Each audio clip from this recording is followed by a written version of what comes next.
I want this video to change your life. Now that might seem like a bold statement, but there's a lot of evidence that shows that cognitive therapy is very effective in treating a number of mental health disorders like depression or anxiety. And so the techniques and tools that I'm going to share will help you both as a mental health practitioner and as yourself in being able to handle some of the thoughts that come your way and how to reframe them or relax in a way that makes you just feel better. I'm going to cover the basic premise of cognitive-based interventions and then talk through some specific techniques like examining core beliefs, reframing cognitive distortions, some cognitive restructuring techniques, and relaxation techniques. And this could be helpful for you personally as well as for clients, for mental health practitioners. The basic premise that we're looking at today is the fact that what we think impacts how we feel. So if we're thinking something unnecessarily negative, we're going to have negative emotions associated with that. And that by changing what we're thinking about, that can change how we're feeling. And David Burns, in his classic book, Feeling Good, explains that this is not a novel concept, that even back to the Greek philosopher Epictetus, he said that people are disturbed not by things, but by the views we take of them. And indeed, my husband is a big fan of Stoic philosophy, and we've had several nerdy conversations about the overlap between Stoicism and cognitive therapy. But this shows up in other historical texts as well. Proverbs 23:7 says, "For as he thinks within himself, so he is." And Shakespeare in Hamlet said, "For there is nothing either good or bad, but thinking makes it so." So to help clients understand this, one technique that I use is to sometimes ask them to tell me about a time when they were really happy and joyful and have them just explain the story. And then ask them to share about a time that they were really struggling, that they were sad or just were going through a difficult time. And you'll be able to see visually just in the body language, in the tone and expressiveness that when people are talking about something happy, they feel and act happier. They're more enthusiastic. And when people are talking about something really sad, they might kind of have a lower, more melancholy voice and kind of shrink back physically. And then I point that out to them. I said, hey, when you were telling me the story about how you, I don't know, went on this cool vacation and were in love and had all these great things happen, you were sitting up straighter. You were smiling more. It seemed like you were happier. And then when you were telling the story about, how your cat died, that really showed the sorrow and sadness there. And nothing changed in this moment of us discussing with each other, right? Nothing circumstantially changed. The only thing that changed is what you were mentally focused on, and that changed your mood. So that's kind of how we set the stage about why cognitive therapy can work. So I also want to mention here that sometimes the way we think can be evolutionarily adaptive, and there's a reason that we think the way that we do, and we don't always want to be, sometimes there's some degree of acceptance that can be used, but in extreme cases,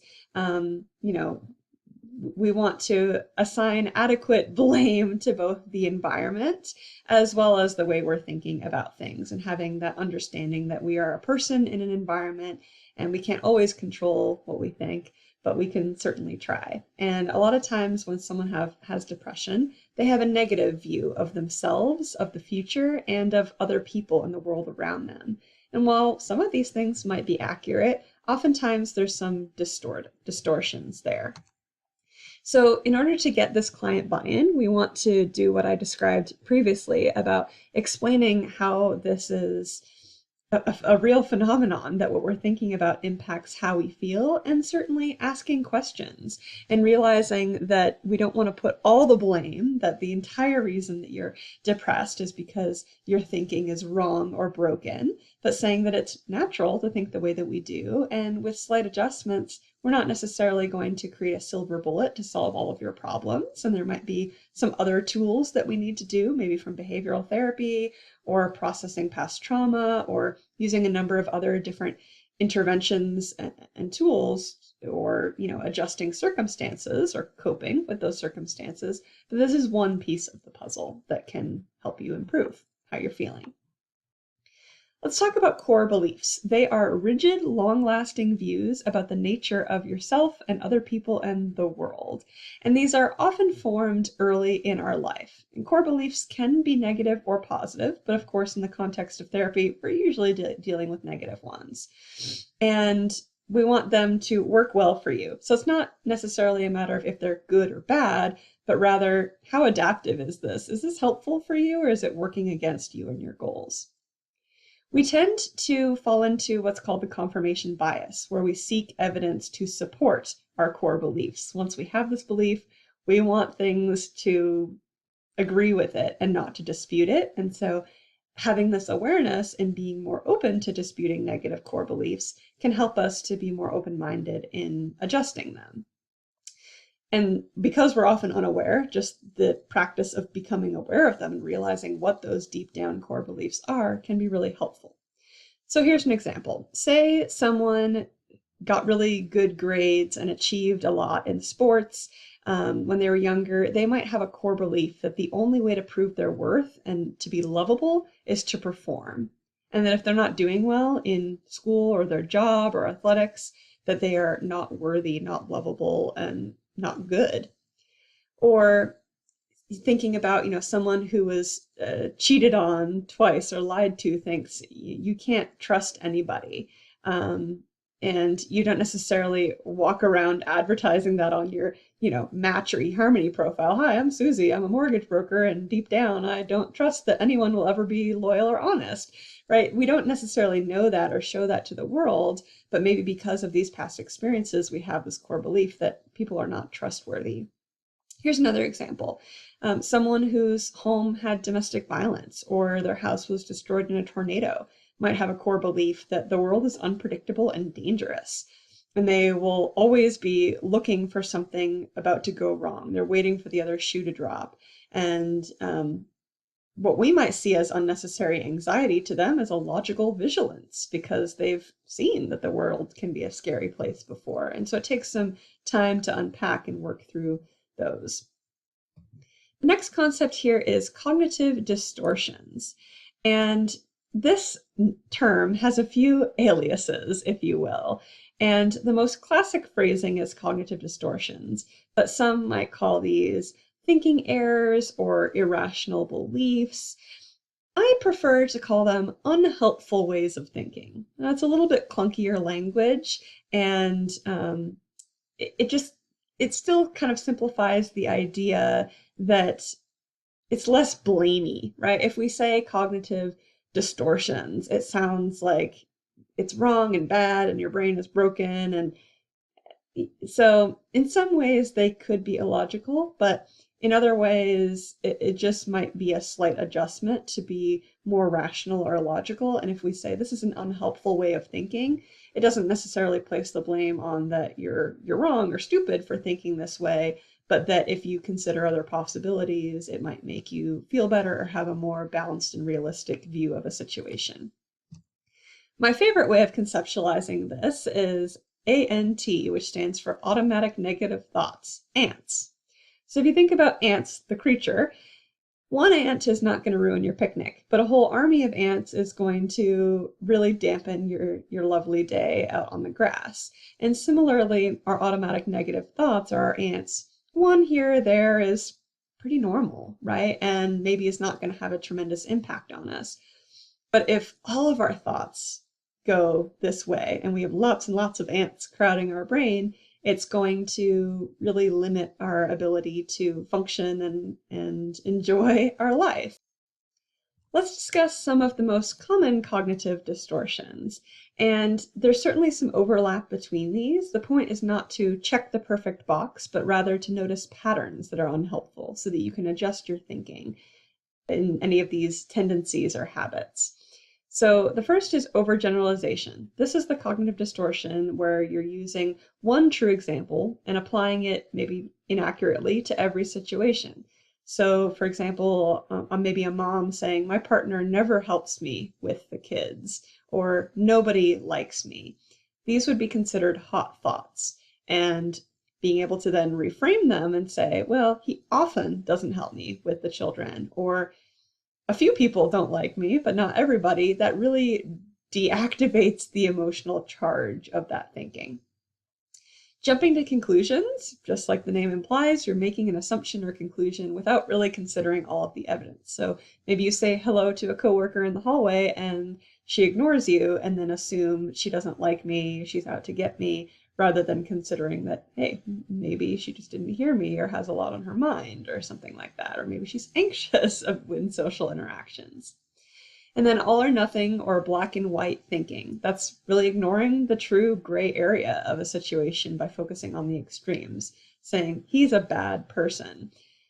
I've worked in prisons, and I can certainly tell you that people are complex and behavior is on a spectrum, and it's very rare that everything is all one and not the other.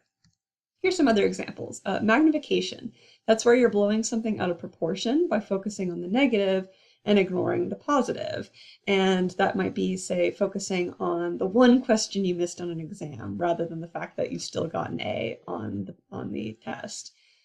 Personalization might be falsely attributing an outcome to a personal flaw. So if you're a manager saying, oh, my employee quit because I'm a terrible supervisor, and maybe that's part of it, and maybe that's something that you can learn from and adjust in your approach, but likely there's going to be a lot of other factors that went into this, and that taking things personally unnecessarily might not be accurate in some situations and certainly isn't going to be helpful. And then minimization or discounting the positives. So that's downplaying or finding reasons that good things don't count. So if someone compliments you, you might just say, oh, well, she was just saying that to be nice. So that might be, say, if you feel self-conscious about maybe a bad haircut, then you don't believe it when people compliment you. Now, of course, that's not going to be the presenting problem, right? As a therapist, I can tell you that people don't come to me because they're upset that their coworker didn't say hello to them in the hallway, or that they got a compliment that they don't believe. So it's not the main problem or reason that they're seeking therapy, but these thinking patterns can be a significant source of distress and an underlying mechanism for depression or anxiety. So sometimes it's just a side thing that you can, provide some helpful reframing and psychoeducation about, or sometimes something like this is actually really going to create a light bulb moment. The last set of examples I'll share with you is we have catastrophizing or fortune telling. So that's predicting a usually terrible sequence of events. Often people who have maybe depression or anxiety are not not fortune telling in a good way. It's more catastrophizing. So for example, if I don't get a good SAT score, I won't get into college, and I'll have to work at the gas station, and no one's going to want to be with me. And it's like this long chain of terrible things that's going to happen as a result of one perceived failure. Mind reading might be assuming someone is thinking negatively when you don't necessarily have evidence that that's true. So maybe a friend hasn't reached out to get together. They think, oh, he doesn't want to be my friend, he's sick of me, or something like that. And again, perhaps there could be some truth to that, but it's also possible that there's other explanations, like busy with a work project or not feeling well or something like that. Emotional reasoning basically says that I feel this way, therefore it must be true and accurate. So just because I feel unattractive one day does not mean that objectively everybody in the world would say that I am unattractive. And then should statements. So this is very, very common for a lot of people, and it's putting pressure on yourself to be a certain way. So I should say yes to every social invitation that I'm given. I need to always have a clean house. I must fill in the blank. And I've really found that with a lot of my clients, reframing this to, instead of saying I should, to say I would like to, or it will be great when, or I want to, or I'm going to, makes it feel a lot less pressure. So instead of saying my house should always be clean, say I would like it if my house was clean for when I have people over this weekend, or I'm going to clean my house later today. That sounds a lot, I don't know, that just really relieves a lot of pressure for a lot of people. So let's go a few examples here. So kind of thinking about fortune telling for going back to that. So You would look at that often as a what if. So for example, for my own life, I really enjoy yoga, go to yoga every day. And I'm really happy that I found it. And sometimes some of that worry creeps in of what if I get in a car accident or, get MS or have a financial issue or I can't afford a gym membership? And is it more beneficial to my happiness to focus on appreciating the current healthy me or worrying about this non-existent, mangled, broken future version of me? And that those things can certainly happen. In fact, at the time that I'm recording this video, I actually just fractured my toe. And some people might say, oh, yeah, I was worried that I wouldn't be able to do yoga every day, and now it's coming true, and this is terrible, right? But in reality, the dread of if I am not able to do this thing that is really good for my mental and physical health, it didn't turn out to be as bad as it is. Yeah, I have to wear a little boot for a few weeks and life goes on. And now I'm really glad that I did some of these reframing and meditations back when I was able to take advantage of this, because I enjoyed it when it happened and was prepared that, hey, this might not last, kind of what Stoics would call a last time meditation of this might not be forever, but I'm going to enjoy it in the present moment. And if it's not, it'll be okay and I will survive. And kind of, going through, I'll talk to you in a minute about something that's called the so what technique, but I'm going to get into that in a moment. First, I want to give some more examples of cognitive distortions using music. So I think that this will be a really helpful way to remember some of these and be better at recognizing the patterns in your own thinking or those of your clients. So for example, we've got labeling. Here's Billie Eilish's I'm a bad guy. So that's kind of labeling something often to one extreme or the other. I'm bad. Personalization. My milkshake brings all the boys to the yard. Well, hey, maybe something else brought the boys to the yard. You know what? Maybe there was a yard sale or something else going on and your milkshake had nothing to do with it. So again, these can be positive or negative.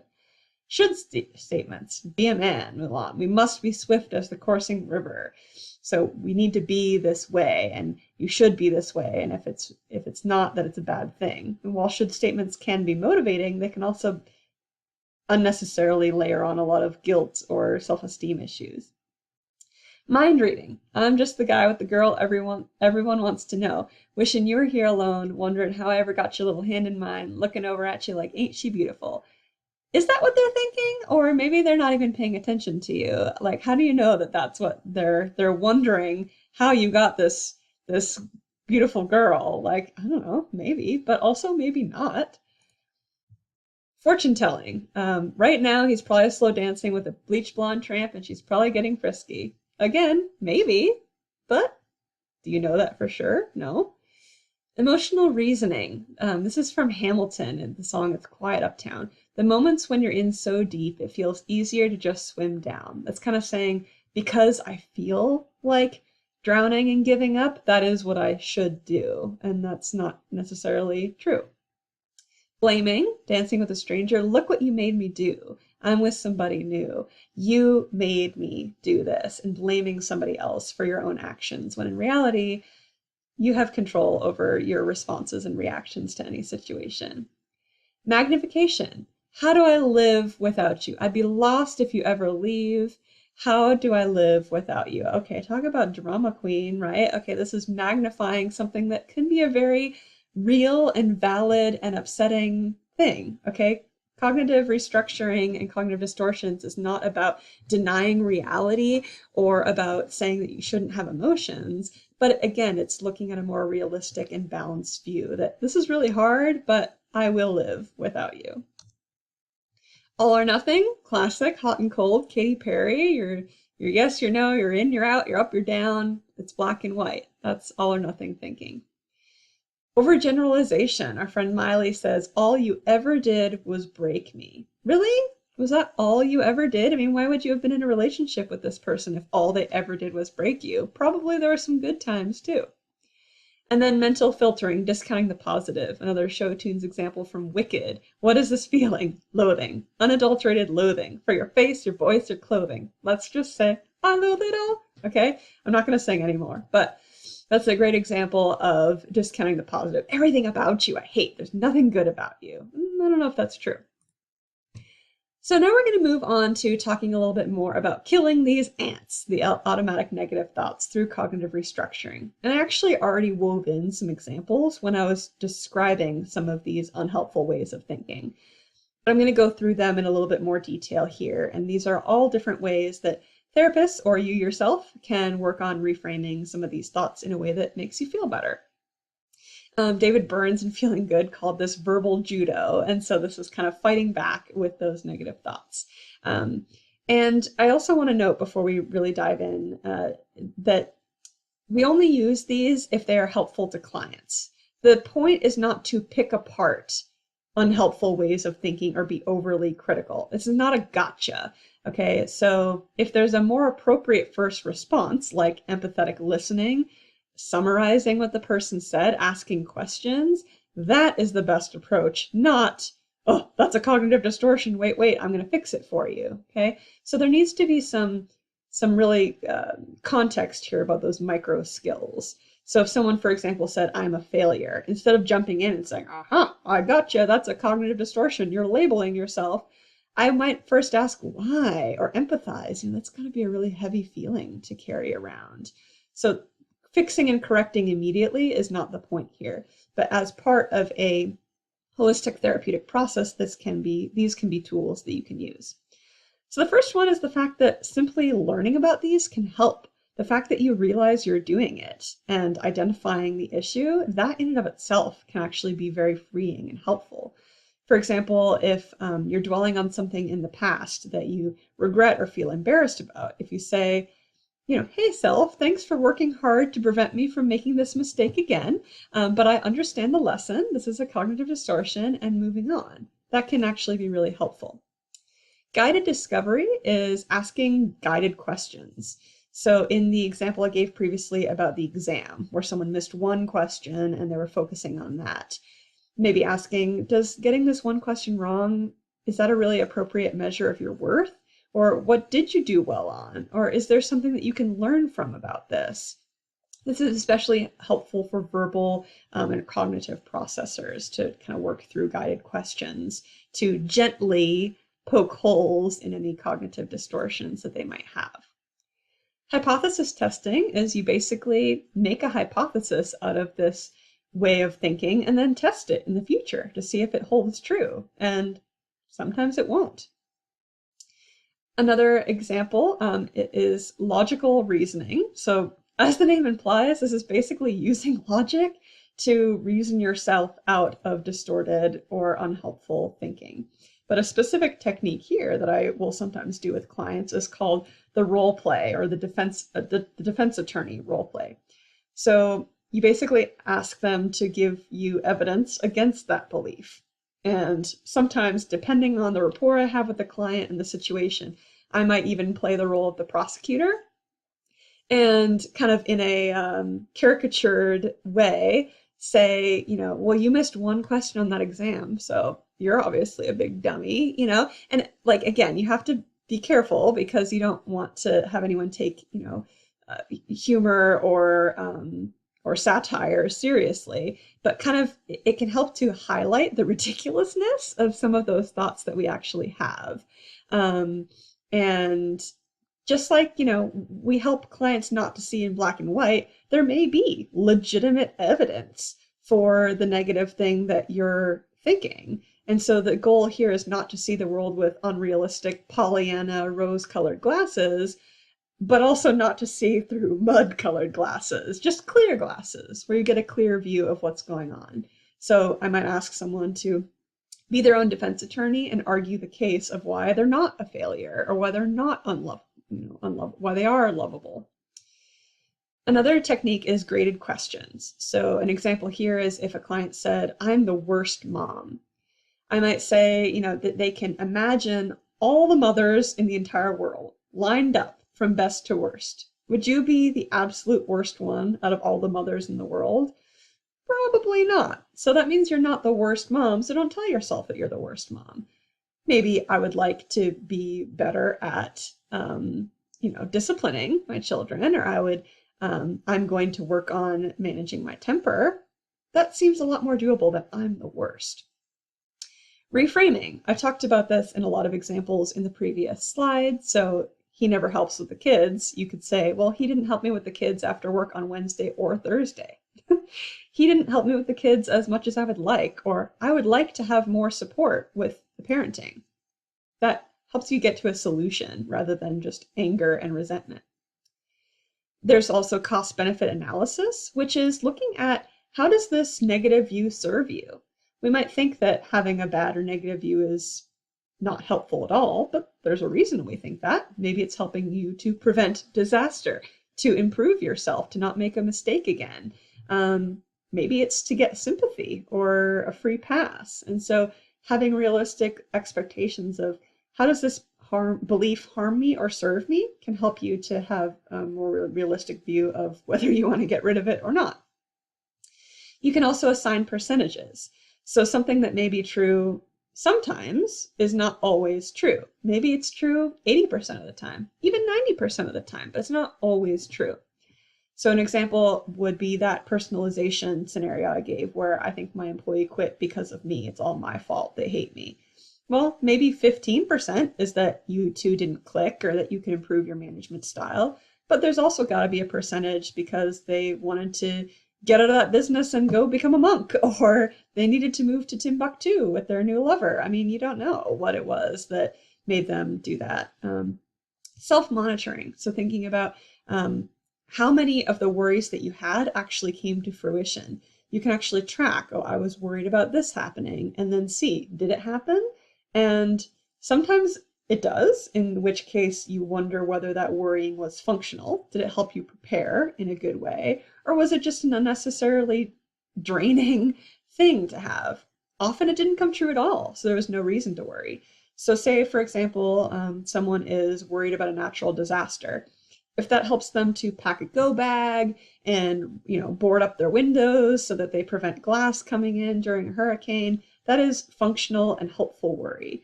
But unnecessarily worrying without doing anything about it, especially if you live in a place that never gets, natural disasters, that's not going to be helpful for you. So I wanted to also talk about, recognizing feelings versus facts, monitoring those worries, and then also seeing literally identifying, is this a feeling or is this a fact? And realizing that facts are not feelings and vice versa.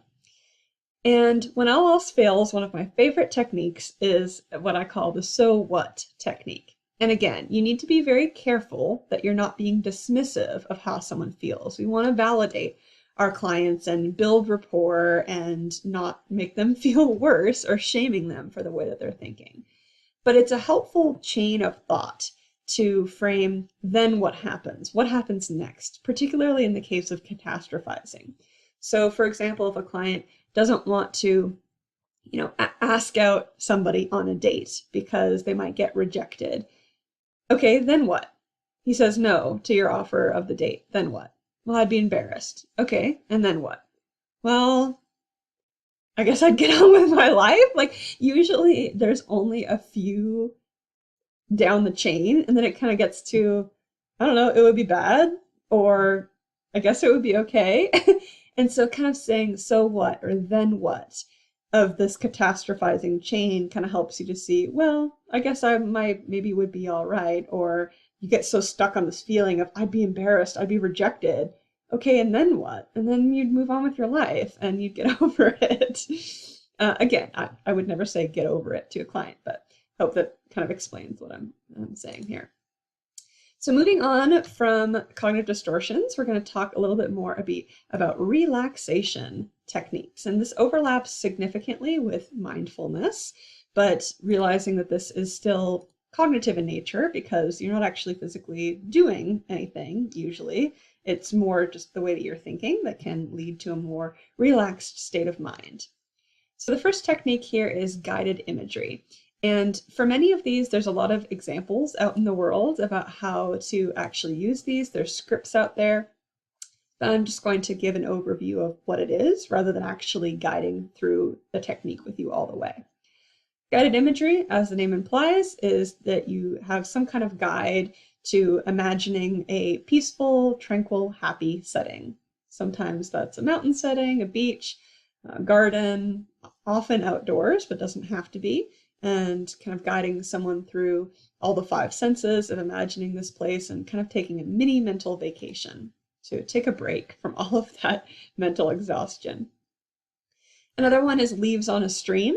And this is a technique where you kind of guide someone through a meditation where, in order to help quiet the mind and be present focused and just kind of as blank as you can in clearing out your mind, you take these intrusive thoughts, which are very natural, and imagine a peaceful, flowing river. And every time you think about something else, you imagine placing that thought and putting it on a leaf and just letting it float by.